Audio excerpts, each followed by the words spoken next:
My foster parents kicked me out on my 18th birthday without reason. They came crawling back years later with a disturbing explanation as to why they did it. On the morning of my 18th birthday, I was aggressively awoken by my foster dad, and before my eyes were even fully open, he started yelling at me to get the F out of the house. He literally kicked me out of bed, and as I left the room, I was met with my foster mother staring daggers at me. She repeated what he said, and since I had nowhere to go, I pleaded with them to let me stay. In a moment of anger, I asked if they were kicking me out because I was black and they were white. My foster dad replied, "That's not it, but if that's what you really think, then maybe our friends were right about you. You know, we never loved you and never saw you as our own. We don't want anything to do with you, so get out." I left the house then and there, and I ended up at a park bench, just sitting there trying to figure out what to do next. I had a few bucks in my pocket and a backpack with some clothes, but no real plan. The sun was starting to rise when I finally decided to call my best friend, Tyler. Tyler answered on the second ring. He asked why I called him because it was 7 in the morning. His voice was groggy. I told him flat out that they had kicked me out. Tyler was still out of it. He asked who, and I told him my foster parents. I told him exactly what they said. There was a long pause on the other end. Then Tyler said, "Meet me at the diner in 20. We'll figure this out." His voice was more alert now. I dragged myself to the diner. Tyler was already there, waiting in our usual booth. As soon as he saw me, he stood up and gave me a hug. "Man, I'm so sorry. That's messed up," he told me as he embraced me. We ordered some breakfast, and as we ate, I told him everything. The sly comments they would make when I was a kid, and how they would act whenever company came over. Tyler listened. One day when I was playing with my cousins, one of the cousins asked me why I looked different from the rest of them. The adults didn't say much but be nice, but they still taunted me. When we were teenagers, the cousins hung out together all the time, but they never invited me with them. When I asked them why they didn't invite me, they would tell me it was because they didn't know that I wanted to come, or make up another excuse. They had a pretty close friend group. I wouldn't have paid much mind to it if we didn't go to the same school, but we did. It hurt seeing them all eat lunch together without me, and my parents never stepped in and said anything to them about all the years they excluded me. Now they were planning to go to the same college together, and I thought my parents would put me through that college as well, but here we are. After I finished, he sighed heavily. Tyler told me that it sounded like the reason I went through all this was because I was black and lived with a white family. He said that since we were in the South, that they probably faced a lot of backlash for taking me in. He said that his family was more laid back about that kind of thing, and didn't care what color I was, hence why they allowed us to be friends. But he said his parents' friends would ask why they would allow him to hang out with me, knowing that I could be a bad influence on him. I had never thought about it that way, but it made a twisted sort of sense. I decided to confront my family to seek the truth. I called them, but they didn't answer. I left messages, but they never called back. I decided to come back home and try to speak with them. I saw Dad's car in the driveway and knocked on the door. I saw him peek through the blinds and ignore my knocks. I called the house phone again, and he came to the door and told me that I needed to leave. The neighbors were looking through their windows watching us talk. I asked him why had he not protected me all those years,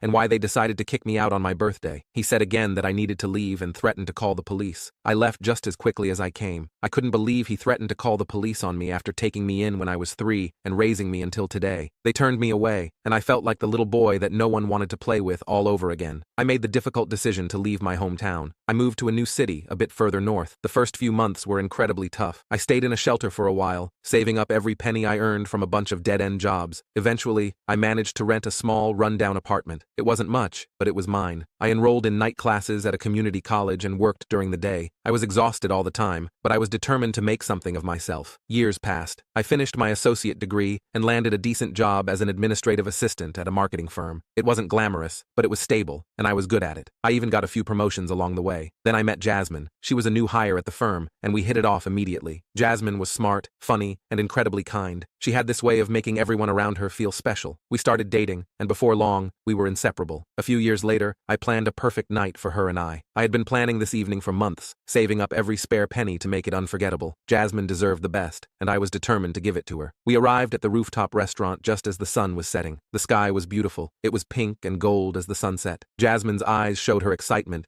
as we were shown to our private table, tucked away in a corner with a breathtaking view of the skyline. She said she couldn't believe that I did all of this. She thanked me over and over. I told her that she only deserved the best, and that was what I wanted to give her. As we ate our meal, we reminisced funny and sentimental times in our relationship. I couldn't help but think about how much she had changed my life. Jasmine had been my rock. She made me believe in love and trust again. After dessert, the waiter poured us a final glass of champagne. This was it. I reached into my pocket and pulled out the small velvet box. My heart pounded as I got down on one knee. I told Jasmine that she had been my light in the darkest of times and my partner in every joy and challenge. I told her how special she was and how I couldn't imagine my life without her. I asked her to marry me. Jasmine's eyes filled with tears and she covered her mouth with her hands. For a moment, she was silent and I felt my heart stop. Then, she nodded vigorously. Her smile broke through the tears. I slipped the ring onto her finger and we both stood up and held each other in a tight embrace. The restaurant patrons around us erupted in applause, but in that moment, it felt like we were the only two people in the world. For the first time in my life, I felt truly happy, but the pain of my past never really left me. I tried to forget about my foster family and what they did to me, but it was always there, lurking in the back of my mind. One day, out of the blue, I got a message from my foster parents. They wanted to reconnect again and explain why they had kicked me out. At first, I was furious. How could they expect me to listen after all the pain they caused? But Jasmine encouraged me to hear them out. Reluctantly, I agreed to meet them. The first time seeing them again was tense. My foster father spoke first. He sounded regretful and said he owed me an explanation. He said when I turned 18, they found out that thousands of dollars of their emergency cash had gone missing. They hid it in a small cabinet in a cookie jar that no one went in but them, and their closest family friend convinced them that I was the one who stole it. I was taken aback. I asked them if they thought that I stole their money, why they didn't just ask me. My foster mother's eyes became filled with tears. She said that they were so hurt and angry that they didn't know how to confront me, and added that they didn't want to confront me at all. They figured that I would own up to it, and that there was no point in asking. I felt a surge of anger and betrayal. They had kicked me out based on an accusation without even giving me a chance to defend myself. I did my own digging that night. I started by combing through the profiles of my foster family and their circle of friends, looking for any clues. I scrolled endlessly through posts, pictures, and comments, hoping something would jump out at me. One night, as I was deep into my investigation, I came across a post from Karen, the close family friend that was very vocal about me stealing from my foster parents. Her profile was filled with pictures of her recent activities, but one post from around the time I was kicked out caught my eye. It was a photo of a brand new car, a sleek, red convertible. The caption read, "Finally got my dream car. Hard work pays off." Something about the timing felt off. I dug deeper, scrolling through the comments and looking for any clues about how she managed to afford it. Then I found it. A comment from one of her friends read, "Congrats, Karen. Did you win the lottery or something?" Karen's reply was casual, almost dismissive. "Nope, just good financial planning and some help from an old friend." I needed to know more. I called Tyler and told him about the post. We made a plan. Tyler would go to the dealership, pretending to be a relative, and try to get some information about the payment for Karen's car. The next day, Tyler called me and said he went to the dealership and talked to a salesman. He told him I was Karen's cousin and that he wanted to surprise her with some custom accessories for her new car. He asked about the payment details, and guess what? He told me she put down a huge cash payment, the exact same amount as my foster family's missing emergency funds. My heart pounded in my chest. This was it. I had the proof I needed. Karen had taken the money and used it to buy her car,